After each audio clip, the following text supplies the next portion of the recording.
요한일서 4장 7절에서부터 11절까지의 말씀 우리 같이 봉독하겠습니다.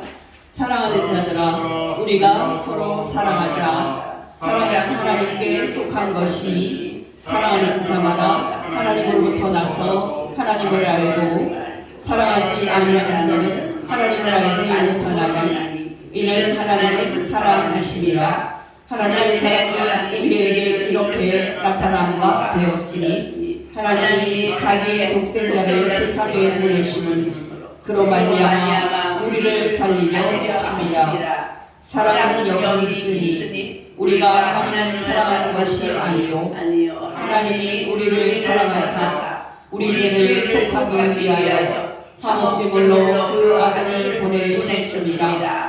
사랑하는 자들아, 하나님이 이같이 우리를 사랑하셨은즉 우리도 서로 사랑하는 것이 마땅하도다. 아멘. 네, 여러분, 오늘은 건강한 신앙인이란 어떤 사람인지 말씀을 드리고자 합니다. 여러분 중에는 건강한 신앙인이 되는 것은 그렇게 어려운 일이 아니지 않냐고 반문하시는 분도 있을 것입니다. 그러나 여러분, 과연 그럴까요? 천만의 말씀입니다. 건강한 신앙인이 되는 것은 생각보다 어렵습니다. 왜냐하면 우리를 미혹하는 거짓 선지자들의 거짓된 말들이 복음과 함께 널리 퍼져 있기 때문입니다. 단도직입적으로 말씀을 드리면 여러분, 건강한 신앙인이란 두 가지 생각에 사로잡혀 있는 사람입니다. 첫째로, 건강한 신앙인은 어떻게 하면 사랑을 실천할 것인가 라는 생각에 사로잡혀 있는 사람입니다. 오늘 본문 7절입니다. 사랑하는 자들아, 우리가 서로 사랑하자. 사랑은 하나님께 속한 것이니 사랑하는 자마다 하나님으로부터 나서 하나님을 알고. 또 11절입니다. 사랑하는 자들아, 하나님이 이같이 우리를 사랑하셨은즉 우리도 서로 사랑하는 것이 마땅하도다. 아멘. 둘째로, 건강한 신앙인은 하나님은 사랑이심이라는 생각에 사로잡혀 있는 사람입니다. 오늘 본문 8절에서 10절입니다. 사랑하지 아니하는 자는 하나님을 알지 못하나니 이는 하나님은 사랑이심이라. 하나님의 사랑이 우리에게 이렇게 나타난 바 되었으니 하나님이 자기의 독생자를 세상에 보내심은 그로 말미암아 우리를 살리려 하심이라. 사랑은 여기 있으니 우리가 하나님을 사랑하는 것이 아니요 하나님이 우리를 사랑하사 우리 죄를 속하기 위하여 화목제물로 그 아들을 보내셨습니다. 어떠십니까, 여러분? 여러분은 이 두 가지 생각에 사로잡혀 있습니까? 첫 번째 생각에 대해서 구체적으로 생각을 해 보겠습니다. 여러분, 성도들은 어떤 생각을 하면서 믿음 생활을 하고 있을까요? 놀랍게도 성도들이 가장 많이 하는 생각은 내가 죽었을 때 천당에 갈 수 있을까? 라는 생각입니다. 여러분, 이 생각 배후에는 죽었을 때 지옥에 가면 안 된다는 두려움이 깔려 있습니다. 여러분, 어떤 사람들이 이단에 많이 빠지는지 아십니까? 바로 내가 천국에 갈 수 있을까 하는 것을 고민하는 그런 사람들입니다. 여러분, 지난주 화요일에 방송된 MBC PD 수첩을 혹시 보셨습니까? 안 보셨다면 찾아서 보시기를 바랍니다. 여러분, 어떤 여자분이 주일날에 할머니가 돌아가셔서 주일 예배에 빠질 것 같다고 말을 하니까 그 말을 들은 이단인 만국교회 여자 목사는 너 그러면 지옥 가. 독립투사들은 목숨을 걸고 싸웠는데 너가 그렇게 하나님 믿어서 천국에 갈 것 같아? 하고 쏘아붙였습니다. 여러분, 그거 아십니까? 이단들은 툭하면 지옥 간다고 위협을 해대기가 일쑤입니다. 예를 들어서 헌금을 철저하게 하지 않으면 지옥 간다고 말합니다. 또 교회 일보다 가정일이나 개인 일에 더 신경을 쓰면 지옥 간다고 말합니다. 또 세상적인 더러운 소식을 전해주는 TV나 핸드폰을 보면 지옥을 간다고 말합니다. 또 혼전 순결을 지키지 않고 깨끗한 주님의 신부가 되지 않으면 지옥 간다고 말합니다. 또 방언을 할 줄 모르면 지옥 간다고 말합니다. 또 성령을 받지 않으면 지옥을 간다고 말합니다. 또 영안이 열려서 영계를 보지 못하면 지옥 간다고 말합니다. 또 목사에게 전적으로 충성하지 않고 목사가 하라는 대로 하지 않으면 구원받는 숫자인 14만 4천에 들어가지 못하고 지옥 간다고 말합니다. 여러분, 무엇 하지 않으면 지옥 간다. 이것은 이단들의 위협은 수백 가지가 넘습니다. 여러분, 놀라운 게 뭔지 아십니까? PD수첩 영상을 보면 심지어 남자 어른들이 천국에 들어가려면 어린아이가 되어야 한다는 이단 목사의 말에 쇠뇌가 돼서 그 분유 젖꼭지를 입에 물고 찬송을 하는 장면까지 나옵니다. 여러분, 왜 사람들이 정상적인 사고도 하지 못한 채 이단 목사의 말에 완전히 지배되어 있을까요? 바로 그렇게 하지 않으면 지옥 간다는 말이 먹힐 정도로 사람들이 지옥을 두려워하기 때문입니다. 여러분, 기억하시기 바랍니다. 제가 만국교회 하나만 말씀을 드렸습니다만은 구원파 박옥수 기쁜 소식 선교회와 JMS 정명석을 포함하여 모든 이단들이 지옥 간다는 공포 마케팅을 사용을 해서 교인들을 무섭게 만들고 교인들의 마음을 마음대로 지배하고 있는 것이 현실입니다. 여러분 중에는 아니 지옥을 무서워하는 것이 그렇게 큰 문제가 되느냐고, 오히려 그것이 예수 그리스도를 믿는 믿음을 강하게 하는 데 도움이 되지 않겠냐고 반문하시는 분도 있을 것입니다. 여러분, 기억하시기 바랍니다. 그렇게 하면 지옥 간다고 위협하는 말은 지옥의 무서운 실상을 보여준다는 점에서 성경적인 것처럼 보이지만 실상은 그렇지 않습니다. 왜냐하면 그것은 우리를 지옥에서 건져내시는 사랑의 하나님의 영원하신 선하심과 그리고 인자하심을 보지 못하게 막기 때문입니다. 여러분, 이단들은 새벽기도도 열심히 나갑니다. 자기는 기초생활 수급자이면서도 생활비까지 싹싹 다 긁어서 헌금을 합니다.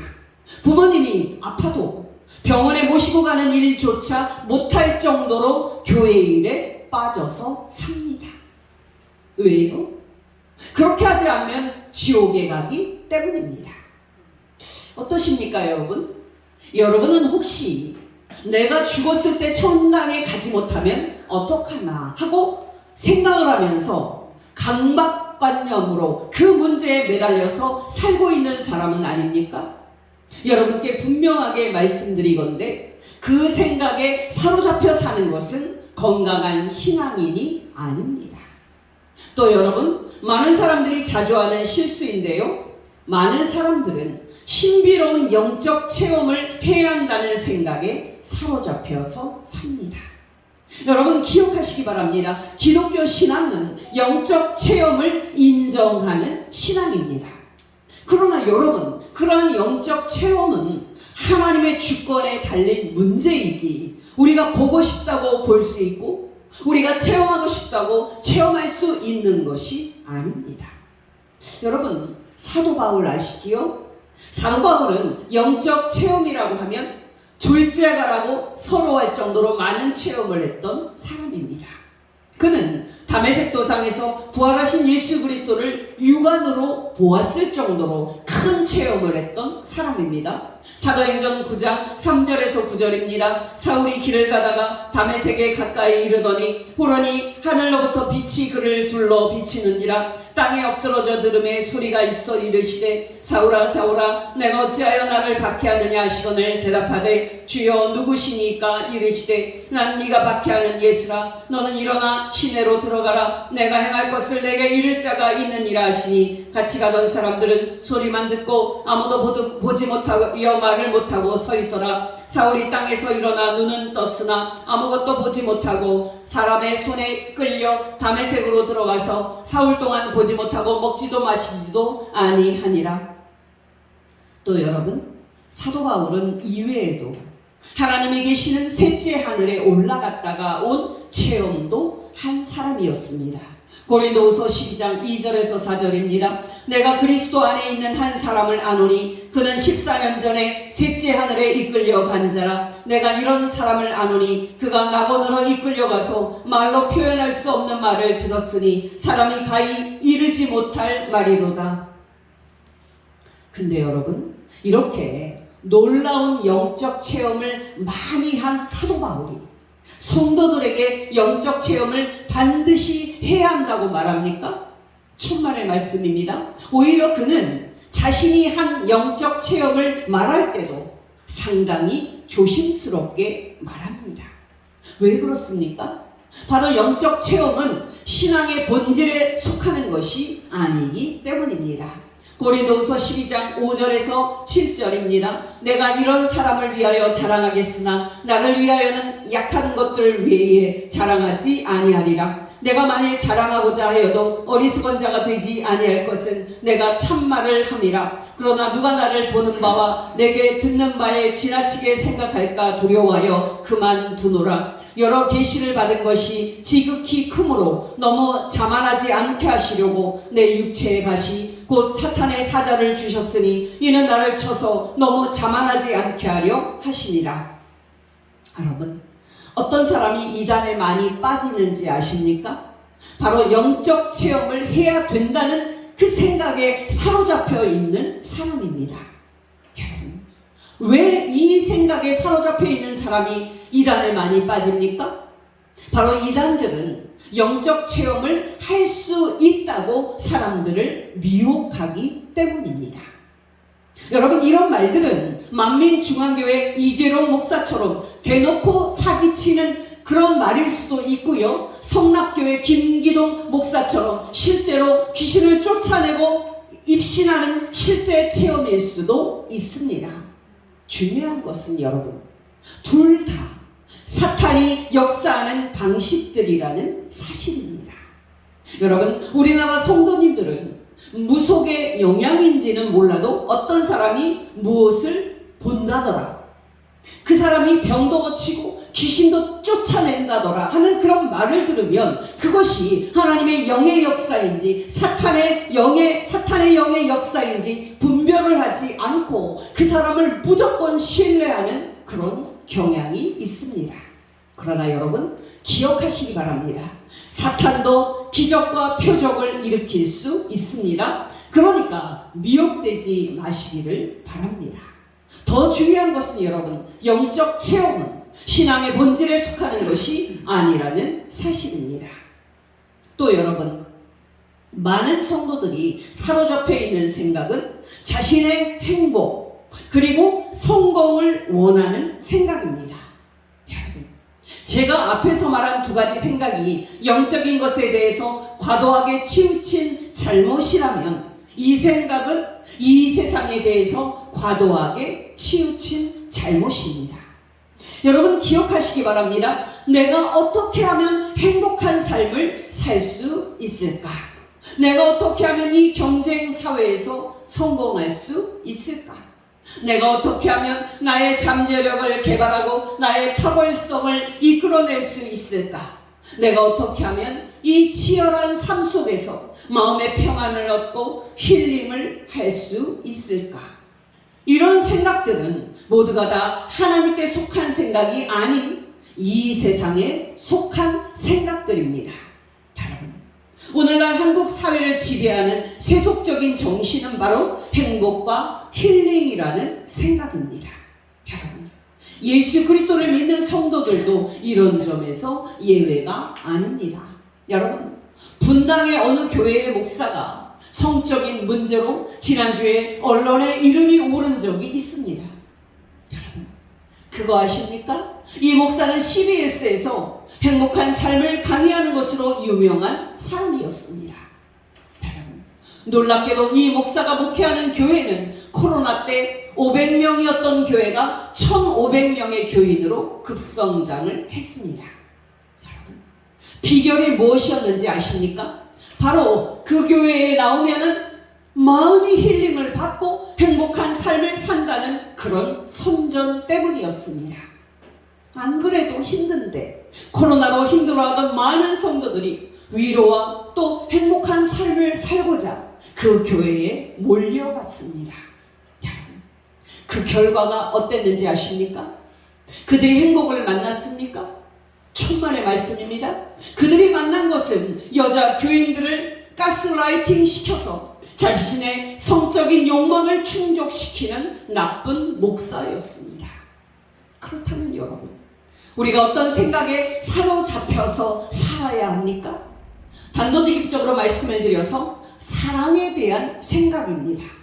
구체적으로 말씀을 드리면 어떻게 하면 어려운 사람들을 사랑하는데 나의 모든 것을 다 바칠 것인가 하는 생각입니다. 바로 7절이 말하는 것이 바로 이 진리입니다. 사랑하는 자들아, 우리가 서로 사랑하자. 사랑은 하나님께 속한 것이니 사랑하는 자마다 하나님으로부터 나서 하나님을 알고, 또 11절입니다. 사랑하는 자들아, 하나님이 이같이 우리를 사랑하셨은즉 우리도 서로 사랑하는 것이 마땅하도다. 아멘. 여러분께 원종수 권사님 간증을 하나 말씀을 드립니다. 여러분, 원종수 권사님은 1951년 충남 공주에서 태어났습니다. 그리고 1967년 16살 고등학교 2학년 때 성령 체험을 하고 방언의 은사를 받습니다. 여러분, 1967년 12월 그때는 원 권사님이 어머니와 함께 열심히 새벽 기도를 할 때였습니다.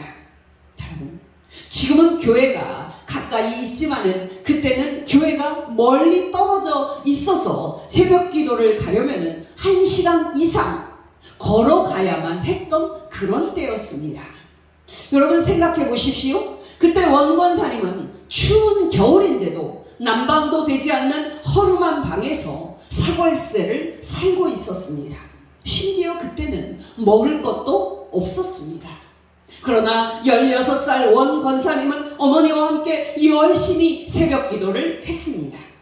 권사님 말에 따르면 어차피 집에 있어도 추우니까 교회에 가서 기도하다가 죽자 하는 그런 마음으로 기도를 했다고 합니다. 저도 잘 모르겠지만은 1967년 우리의 부모님 세대는요, 참 춥고 참으로 배고픈 그런 시절을 겪었습니다.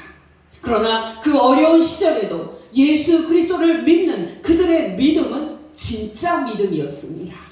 원 권사님과 어머니는 비가 오던 또 눈이 오던 하루도 빠지지 않고 새벽 기도를 했습니다. 그런데 여러분, 어느 날이었습니다. 그 당시에 대전역 근처에는 일제강점기 때 헌병이 사용을 했었던 초소가 하나 있었는데요, 그 초소 안에 그 지푸라기를 깔고 자면서 12월의 그 추운 겨울을 힘겹게 나고 있었던 할아버지 한 분이 있었던 모양입니다. 새벽 기도를 마치고 항상 그 할아버지를 지나치는 게 못내 마음에 걸렸던 원권사님 그 어머니는 그날 새벽에 그 할아버지를 데리고 당신의 집으로 왔습니다. 그리고 원 권사님에게 목욕을 시켜드리라고 했고, 그리고 그 후에 원 권사님이 입을 내복을 그 할아버지에게 입혀주게 했습니다. 그리고 마지막 그 한 움큼 남은 보리 한 줌과 배추, 무 줄거리를 넣어서 끓인 죽으로 그 할아버지에게 음식을 대접했습니다. 그리고 그 식구들 전체가 덮고 자는 담요 한 장을 그 할아버지에게 덮어드렸습니다. 여러분, 놀라운 일이 왠지 아십니까? 원권사님 가정은 그때 다들 어려웠지만 특히 찢어지게 가난했습니다. 하루 먹으면 다행이었고요, 내일 끼니는 장담할 수 없는 그런 지경에 살고 있었습니다. 여러분, 당신들도 그 담요 한 장 외에는 덮을 것이 없는데도 이 원권사님 어머니는 그 할아버지를 겨울 내내 보살폈고 그리고 함께 살았습니다. 여러분, 자신들도 먹을 것이 없고 추위에 떠는데도 어려운 이 할아버지를 사랑하고 돕는데 모든 것을 다 바친 원건사님 가정은요, 그 후에 어떻게 되었을까요? 여러분, 놀라지 마시기 바랍니다. 원건사님 가족은 그 후에 하나님께 놀라운 축복을 받았습니다. 유튜브에 원정수 권사님 간증이 많이 있으니까 여러분 들어보시기 바랍니다. 여러분, 세월이 흘러서 원정수 권사님이 서울대 의대를 졸업하고 미국에서 의사로 지낼 때 미시간 대학 수련회 간증 부탁을 받게 됐습니다. 여러분, 간증을 하기 전에 이 원권사님이 묵상 기도를 하는데 슬라이드 5개가 휙휙 지나가더랍니다. 여러분, 그 첫 번째 슬라이드가 뭐였는지 아십니까? 바로 원권사님이 약 20년 전에 1967년 12월 추운 겨울에 한 할아버지를 목욕시키고 음식을 먹이고 함께 살았던 그 슬라이드였습니다. 그러면서 여러분, 그 순간에 예수님이 원 권사님에게 그렇게 말씀을 하시더랍니다. 그 할아버지가 나였단다. That's me. 그때 너가 나에게 먹을 것을 주었고, 그때 너가 나에게 입을 옷을 주었고, 그때 너가 나에게 추위를 피할 수 있는 잘 곳을 주었기 때문에 그 겨울을 내가 잘 보낼 수 있었단다. 이제부터 내가 너의 인생을 책임지고 돌보아 주마. 놀랍지 않습니까? 여러분, 저는 우리가 하나님의 말씀대로 순종을 하면 하나님께서 축복하신다는 그런 말씀을 지금 드리는 게 아닙니다.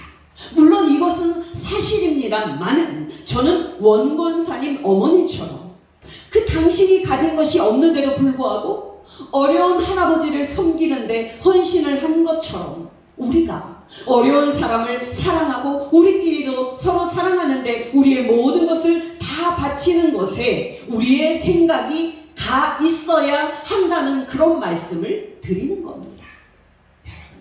여러분은 어떠십니까? 여러분은 하나님께서 기뻐하시는 대로 어려운 사람들을 사랑하고 돕는데 여러분의 모든 것을 다 바치고 하나님께 가리라 하는 그런 생각에 사로잡힌 채 살고 있습니까? 여러분이 이렇게 살고 있다면 여러분은 정녕 축복받은 사람입니다. 왜냐하면 여러분이야말로 하나님께 속한 사람이고 여러분이야말로 하나님으로부터 출생한 하나님의 자녀이며 하나님을 알고 있는 사람이기 때문입니다. 다시 오늘 본문 7절 8절입니다. 사랑하는 자들아, 우리가 서로 사랑하자. 사랑은 하나님께 속한 것이니 사랑하는 자마다 하나님으로부터 나서 하나님을 알고 사랑하지 아니하는 자는 하나님을 알지 못하나니 하나님은 사랑이시니라. 우리는 이제 자연스럽게 우리가 두 번째로 사로잡혀야 할 생각을 확인할 수가 있는데요. 여러분, 그 생각은 무엇입니까? 바로 하나님에 대한 사랑입니다. 하나님에 대한 또 생각입니다. 특히 사랑의 하나님에 대한 생각입니다. 어떠십니까, 여러분? 여러분은 사랑의 하나님에 대한 생각으로 여러분의 마음이 가득 차 있습니까? 여러분, 예수 그리스도를 믿는 사람들의 특징을 하나만 말해야 한다면 그것은 바로 하나님의 사랑을 안다는 것일 겁니다. 더 정확하게 말한다면 하나님이 사랑이심을 안다는 것을 말하는 것입니다. 오늘 본문 8절 하반절에서 11절까지의 말씀입니다. 이는 하나님은 사랑이시니라. 하나님의 사랑이 우리에게 이렇게 나타난 바 되었으니 하나님이 자기의 독생자를 세상에 보내심은 그로 말미암아 우리를 살리려 하심이라. 사랑은 여기 있으니 우리가 하나님을 사랑하는 것이 아니요 하나님이 우리를 사랑하사 우리 죄를 속하기 위하여 화목제물로 그 아들을 보내셨습니다. 여러분은 어떠십니까? 여러분은 하나님을 생각할 때 심판하시는 하나님이라는 부정적인 이미지가 떠오르십니까? 구원하신 하나님이라는 긍정적인 이미지가 떠오르십니까? 여러분께 다시 질문을 드립니다. 여러분은 예수 그리스도를 생각할 때 심판하시는 예수님이라는 부정적인 이미지가 떠오르십니까? 아니면 구원하시는 예수님이라는 긍정적인 이미지가 떠오르십니까? 만약에 여러분이 하나님과 예수님을 생각할 때에 여러분을 지옥에서 구출하시는 하나님과 예수님이라는 긍정적인 이미지가 떠오르지 않는다면 여러분의 마음은 병들어 있다고 할 수 있습니다. 왜냐하면 하나님을 안다는 것은 하나님이 사랑이심을 우리가 전인격적으로 아는 것을 뜻하기 때문입니다. 단도직입적으로 말씀을 드려서 여러분이 만약에 죽었을 때 지옥에 갈까봐 두려움을 느끼고 있다면 여러분은 하나님을 온전히 알고 있는 것이 아닙니다. 왜냐하면 하나님이 사랑이심을 아는 사람은 절대 지옥 때문에 두려움을 느낄 필요가 없기 때문입니다. 여러분, 놀랍게도 장차 예수님을 만날 때 그 앞에 내가 어떻게 설 수 있을까를 염려하고 두려워하는 그런 성도님들이 얼마나 많은지 모릅니다. 여러분도 그렇지는 않습니까? 여러분께 한 예를 말씀을 드립니다.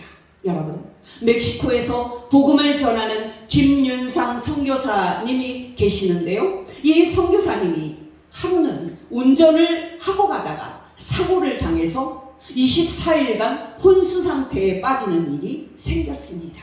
그리고 이어서 이 선교사님의 영혼은 예수님 앞에 서게 됐습니다.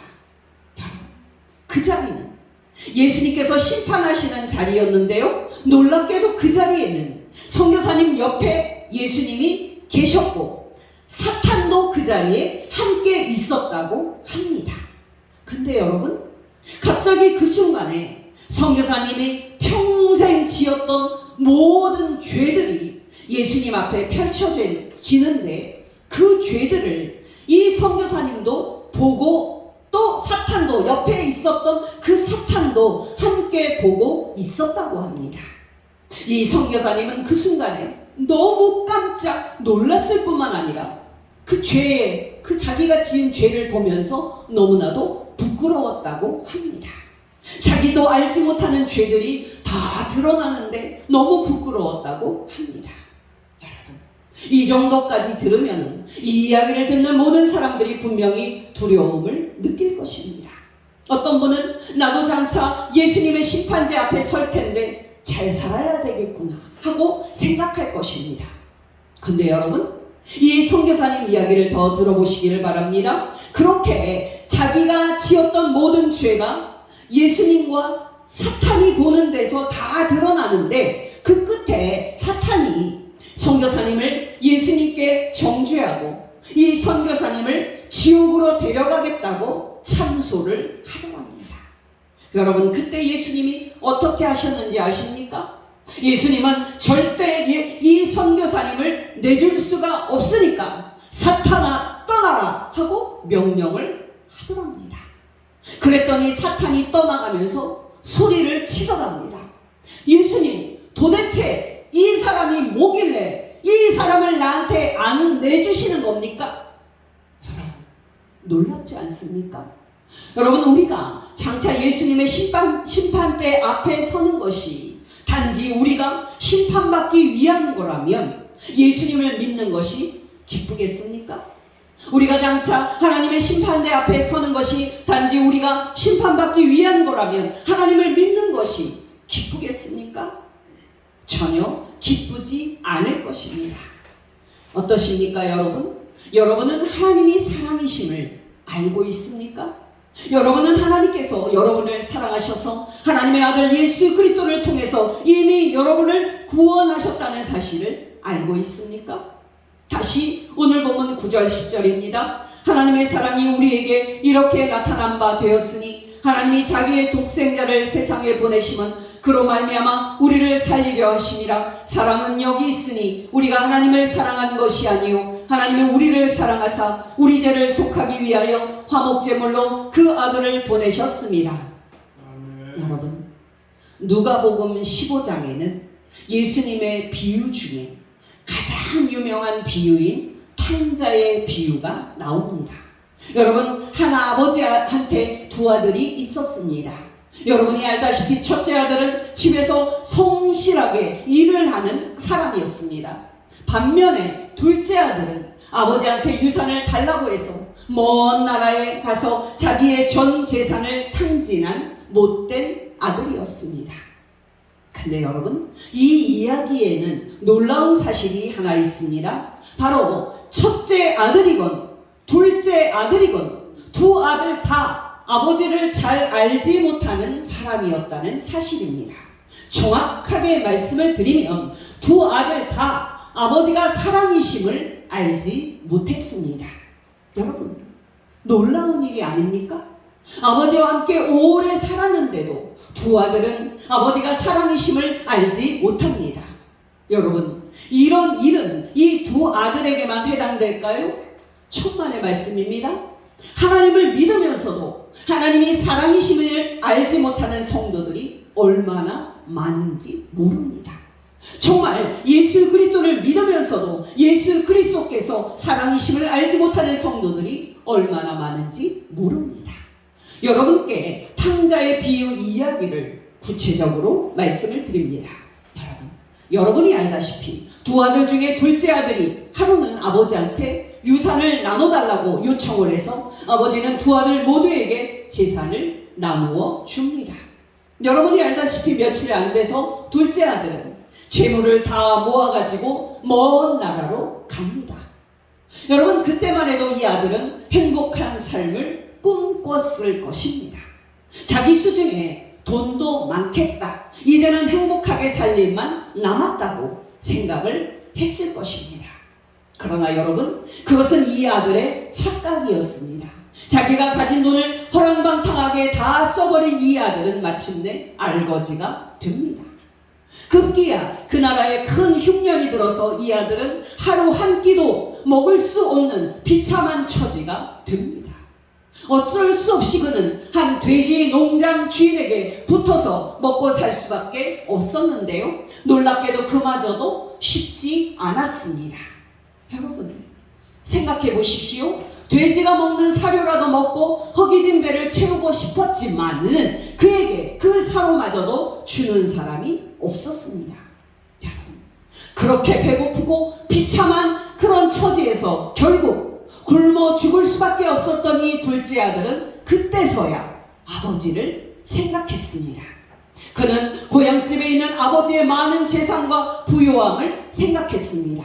그러면서 그는 아버지에게 돌아가야 되겠다 하고 마음을 먹었습니다.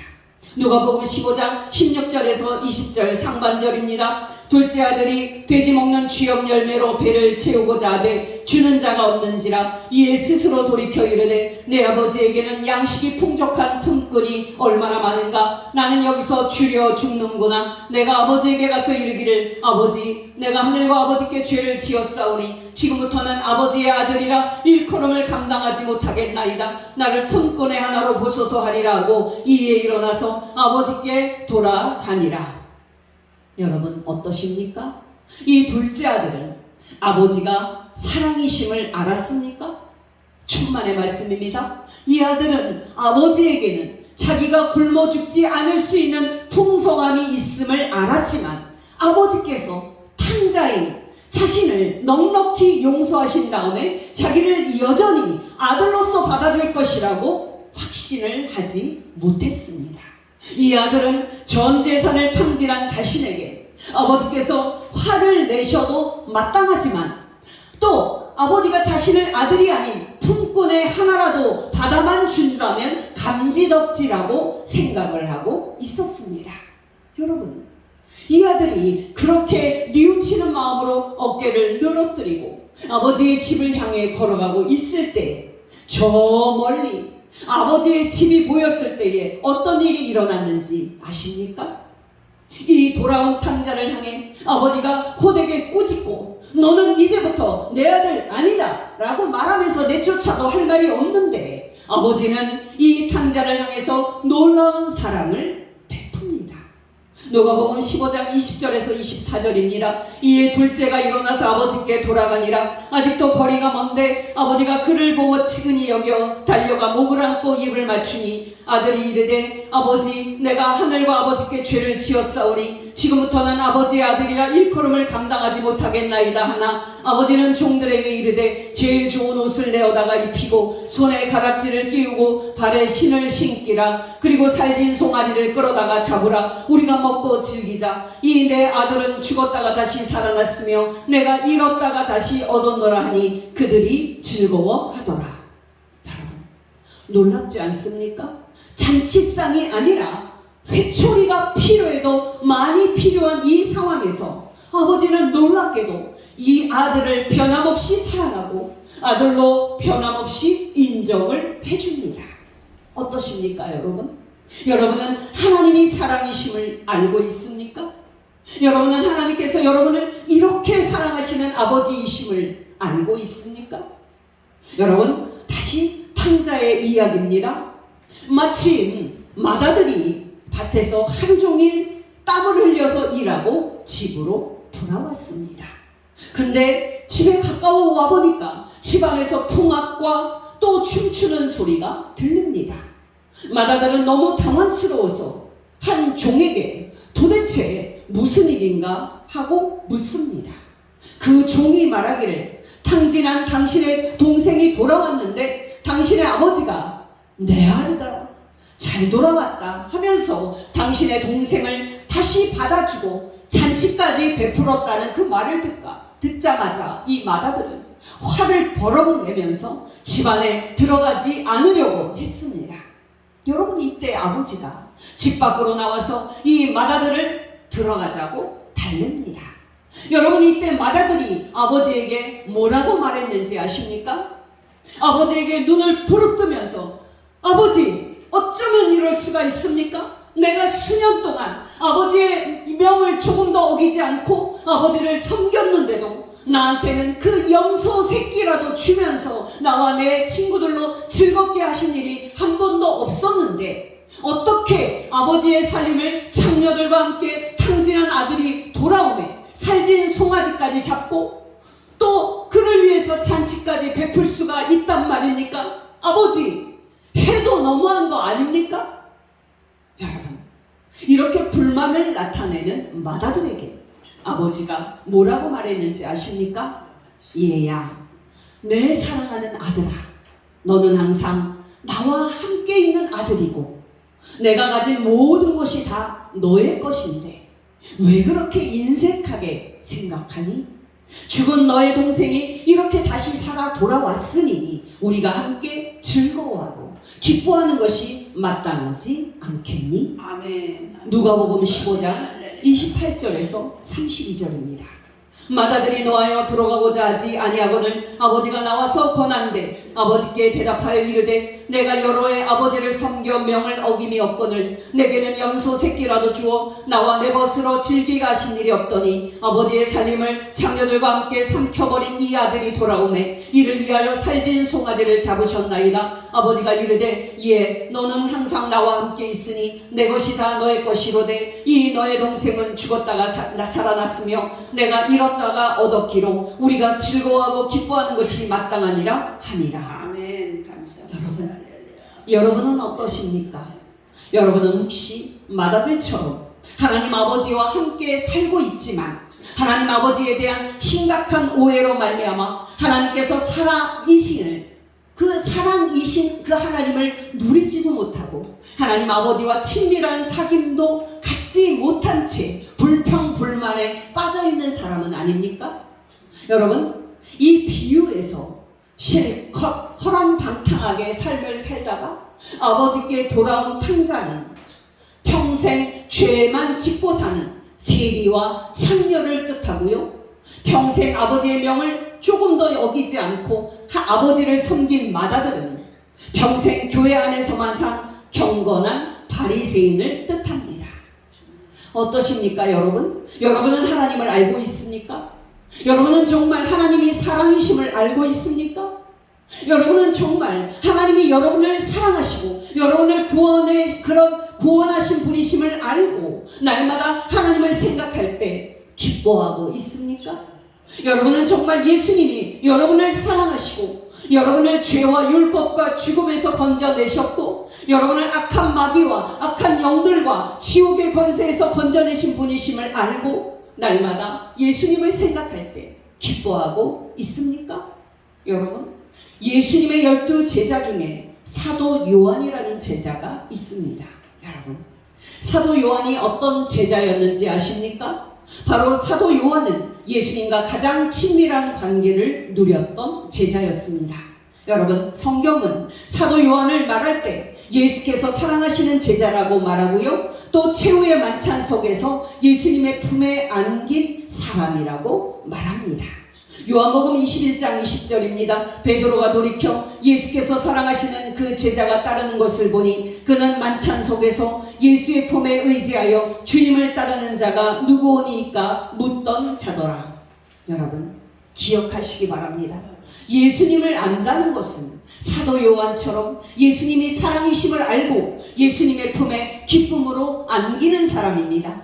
또 하나님을 안다는 것은 사도 요한처럼 하나님이 사랑이심을 믿고 또 알고 하나님의 품에 기쁨으로 안기는 사람입니다.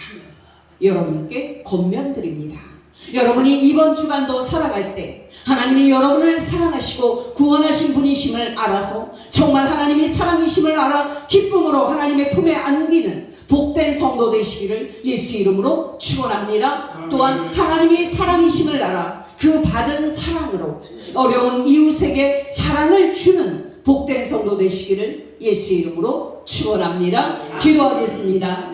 하나님 아버지, 오늘 말씀을 통해서 하나님이 우리를 사랑하시고 우리를 구원해 주신 분이심을 알고 또 하나님이 사랑이심을 가르쳐 주신 것 진심으로 감사를 드립니다. 하나님 아버지, 이번 한 주도 살 때에 우리 마음에 성령님과 말씀으로 충만하게 하여 주시사 하나님께서 사랑이심을 깨달아 알아갈수록 그 받은 사랑으로 우리가 우리의 이웃을 우리 몸처럼 사랑하는 삶을 실천하게 하옵소서.